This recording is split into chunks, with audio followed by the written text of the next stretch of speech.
अपराध करने वाले किसी भी व्यक्ति को बख्शा नहीं जाएगा। फ्रॉड का काम करने वाले सावधान हो जाएं। राजलदेसर की हर गतिविधि तीसरी आंख में कैद होगी। राजलदेसर पुलिस थाने में एक हफ्ते में दूसरी बार थाना प्रभारी बेगा राम मीणा ने थाना परिसर में सीएलजी की बैठक गुरुवार देर शाम को ली, जिसमें थाना प्रभारी बेगा राम मीणा ने उपस्थित सदस्यों को बताया कि कस्बे में ट्रैफिक व्यवस्था को सुचारू रूप से कैसे बनाएं। इसके लिए सभी से सुझाव लिए गए। जो ट्रैफिक व्यवस्था का उल्लंघन करेगा उसकी गाड़ी पुलिस थाने में सीज होगी। साथ ही जो व्यक्ति साइबर फ्रॉड का काम करते हैं वह भी सावधान हो जाए। अति शीघ्र 1 महीने तक विशेष अभियान चलाया जाएगा। जो फ्रॉड में सम्मिलित हैं उनको किसी सूरत में बख्शा नहीं जाएगा। इसके अलावा उन्होंने अवैध रूप से नशाखोरी का काम करने वाले व्यक्तियों को भी सावधान होने की बात कही। साथ ही बिना हेलमेट मोटरसाइकिल चलाने वालों को भी सावधान किया। अगर बिना हेलमेट नेशनल हाईवे रोड पर मोटरसाइकिल पर जो भी व्यक्ति मिलेगा उन पर कड़ी कार्रवाई की जाएगी। साथ ही उन्होंने राजलदेसर कस्बे में भामाशाह के सहयोग से 31 कैमरे कस्बे के मुख्य मार्गों पर लगाने की बात कही, जिसके लिए उन्होंने कहा कि कुछ भामाशाह मेरे संपर्क में हैं। कुछ भामाशाहों का कस्बे वासियों से सहयोग लिया जाएगा। और इस अवसर पर दौलत राम जाट ने एक कैमरा अच्छी क्वालिटी का देने की घोषणा की, जिस पर थाना प्रभारी ने उनका स्वागत किया।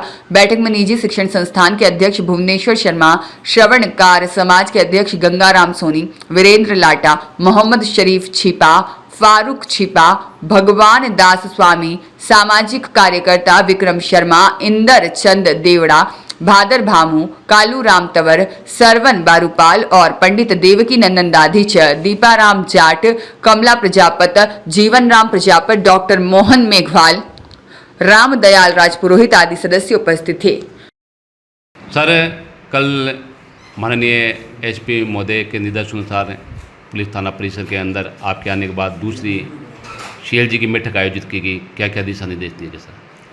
सीएलजी की मीटिंग का कल थाना परिसर में जो आयोजन किया गया था, उसका हमारा उद्देश्य यही था सबसे पहले कि आम नागरिक और उसकी जो राजलदेसर की कस्बे की जो समस्या या कोई सार्वजनिक मुद्दा जिस पे विचार किया जाएगा उसके लिए आयोजन किया गया था।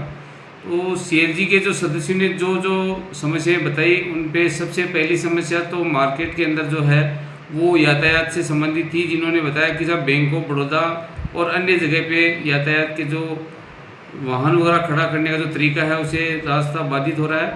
तो लोगों को मेरी तरफ से एक सविनय निवेदन है सबसे कि आप लोगों की व्यवस्था के लिए ही पुलिस हरदम तत्पर है, लेकिन उसके लिए हमें थोड़ी सी पब्लिक से भी अपेक्षा है कि वाहनों को तरतीब से साइड में खड़ा करें, जिससे आने जाने वाले व्यक्तियों को कोई असुविधा नहीं हो। और उसके लिए साथ ही मैं जो राजलदेसर कस्बे में सारे जो पॉइंट है वो चिन्हित करके, और मैंने भामाशाहों से भी इस बारे में अपील की थी कि जो सीसीटीवी कैमरा हमारे जीवन के लिए बहुत सार्थक उपयोगी है कि आदमी की आंख बंद हो सकती है लेकिन कैमरे की आंख कभी बंद नहीं हो सकती।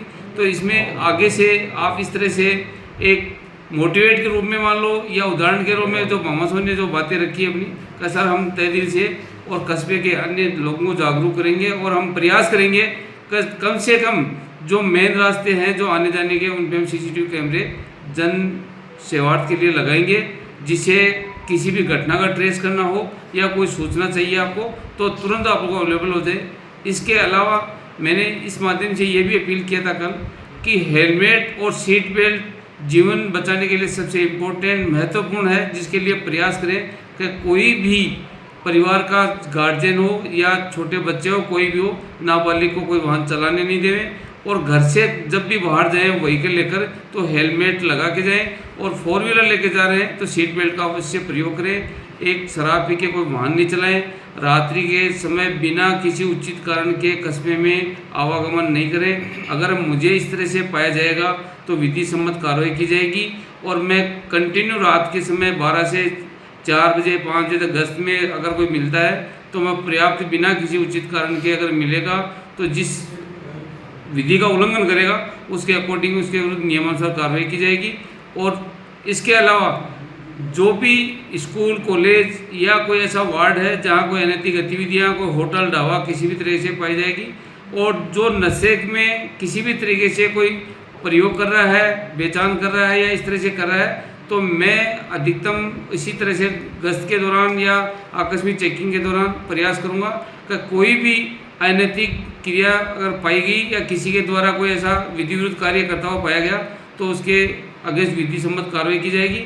और मैं सबसे पहले और सबके लास्ट में यही मेरा अपील है कि राजस्थान पुलिस और राजदेसर थाना राजदेसर की जनता के लिए एकदम तत्पर है। कोई भी समस्या हो किसी समाधान के लिए हम एनी टाइम पे, चाहे रात हो चाहे दिन हो, चाहे टेलीफोन करें, हम रेस्पॉन्स देंगे और उसकी हिफाजत के लिए तैयार हैं। Thank you. मदन दानिश के साथ शिव भगवान सोनी की रिपोर्ट।